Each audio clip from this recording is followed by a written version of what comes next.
দলিল আছে, দখল আছে, কিন্তু রেকর্ডে নাম নেই, কি করবেন?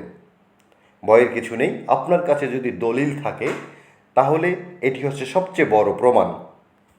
প্রথমত, যদি আপনার কাছে রেজিস্ট্রিকৃত দলিল, যেমন বিক্রয় দলিল বা হেবা দলিল বা অন্য কোনো দলিল থাকে, তাহলে এটি জমির মালিকানা নির্ণয়ের জন্য প্রধান এবং গুরুত্বপূর্ণ প্রমাণ হিসাবে কাজ করবে।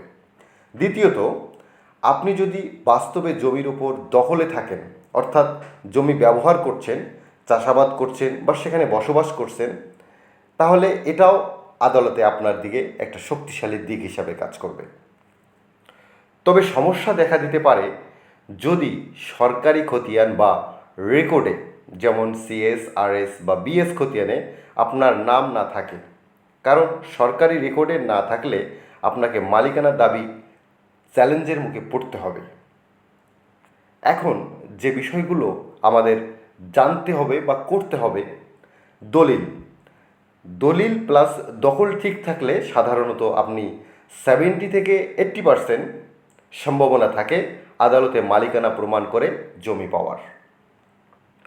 তবে রেকর্ড বা খতিয়ান আপনার নামে না থাকায় সরকারিভাবে জমির মালিক হিসাবে আপনি দেখাবেন না, কারণ ভবিষ্যতে এটা বিপজ্জনক হতে পারে আপনার জন্য।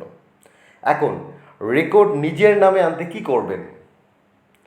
এই রেকর্ড নিজের নামে আনতে যে জিনিসগুলো আপনাকে করতে হবে বা যেভাবে আপনি আপনার নিজের নামে করে নেবেন, প্রথম ধাপ হচ্ছে খতিয়ান যাচাই, যেমন সিএস, এসএ, আরএস, বিএস কোন খতিয়ানে আপনার নাম নেই সেটা আগে নির্ধারণ করতে হবে।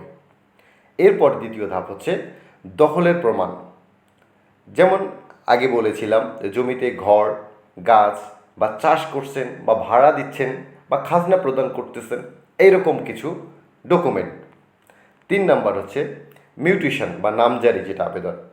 ইউনিয়ন বা উপজেলা ভূমি অফিসে দলিল এবং দখলের ভিত্তিতে নামজারির আবেদন করুন। চতুর্থ যে বিষয়টা হচ্ছে রেকর্ড সংশোধনের মামলা।